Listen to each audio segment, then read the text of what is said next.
আসসালামু আলাইকুম। শুনছেন সংবাদ শিরোনাম। হচ্ছে না, আশুগঞ্জ আখাউড়ার স্থলবন্দর পর্যন্ত 4 লেন মহাসড়কের নির্মাণ কাজ। তন্তর পর্যন্ত গিয়ে শেষ হবে কাজ। 5 বছরে কাজ হয়েছে অর্ধেক। এখন শুনবেন বিস্তারিত।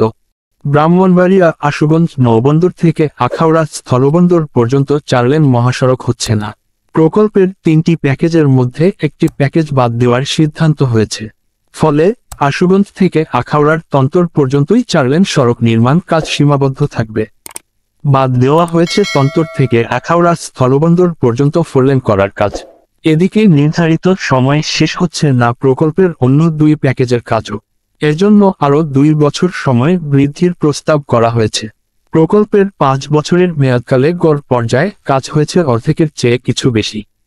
প্রকল্পের আন্ডারে 3টি প্যাকেজের মোট 50 থেকে 58 কিলোমিটার মহাসড়ক 4 লেনে উন্নীত করার জন্য ভারতীয় ঠিকাদারি প্রতিষ্ঠানের এফকনস ইনফ্রাস্ট্রাকচার লিমিটেডের সঙ্গে চুক্তি হয়।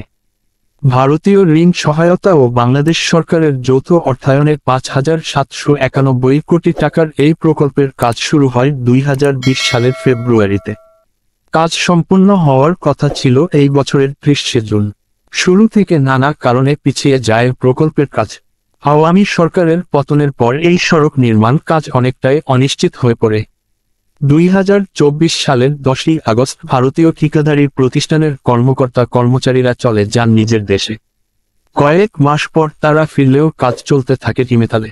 প্রকল্প ব্যবস্থাপক মোহাম্মদ শামীম আহমেদ জানান, গত মার্চে ভারত বাংলাদেশের দ্বিপাক্ষিক সভায় প্রকল্পের 3টি প্যাকেজের মধ্যে 3 নম্বর প্যাকেজ বাদ দেওয়ার সিদ্ধান্ত নেওয়া হয়, যেটির দৈর্ঘ্য 11 থেকে 30 কিলোমিটার।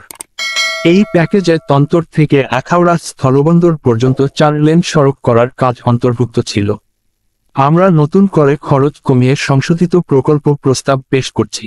বর্তমানে চলমান প্যাকেজ 1 ও 2 এর আওতায় মোট 39 কিলোমিটার সড়ক 4 লেনে উন্নীত হবে। এর মধ্যে আশুগঞ্জ থেকে সরাইল মোড় পর্যন্ত 1 নম্বর প্যাকেজের কাজের অগ্রগতি 62%। দ্বিতীয় প্যাকেজ সরাইল মোড় থেকে আখাউড়া তন্তর পর্যন্ত কাজ সম্পন্ন হয়েছে 52%। তৃতীয় প্যাকেজে কোনো কাজ হয়নি। কাজের সার্বিক অগ্রগতি শতকরা 57% জানিয়ে প্রকল্প ব্যবস্থাপক বলেন, প্রকল্পের অনুমোদিত মেয়াদ আগামী মাস অর্থাৎ জুনের শেষ।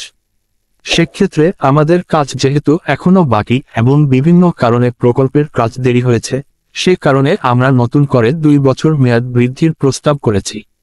বর্তমানে যে 2টি প্যাকেজের কাজ হচ্ছে সেটি ঢাকা সিলেট এবং ব্রাহ্মণবাড়িয়া কুমিল্লা মহাসড়কের অংশ।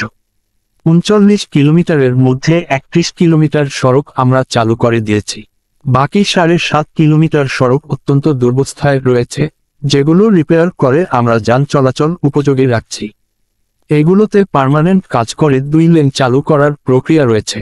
এদিকে নির্মাণ কাজ অসম্পূর্ণ থাকায় 4 লেন প্রকল্পাধীন ঢাকা সিলেট এবং ব্রাহ্মণবাড়িয়া কুমিল্লা মহাসড়কের কয়েকটি অংশ দুর্ভোগের কেন্দ্র হয়ে উঠেছে। আশুগঞ্জ গোলচত্বর, খাটিহাতা বিশ্ব রোড মোড়, ব্রাহ্মণবাড়িয়ার শহর বাইপাস সড়কের বিলাসার, পৌরতলা বাসস্ট্যান্ড থেকে পনিয়ট, রাধিকা, সুলতানপুর ও জানিসার থেকে তন্তর পর্যন্ত খানাকন্দের বেহাল সড়ক। বৃষ্টি হলে পানিতে টৈটম্বুর খানাকন্দের উপর দিয়ে যানবাহন চলতে গিয়ে বিপদের মুখোমুখি হচ্ছে। গর্তে পড়ে আটকে যাচ্ছে গাড়ির চাকা, এতে দীর্ঘ যানজটের সৃষ্টি হচ্ছে।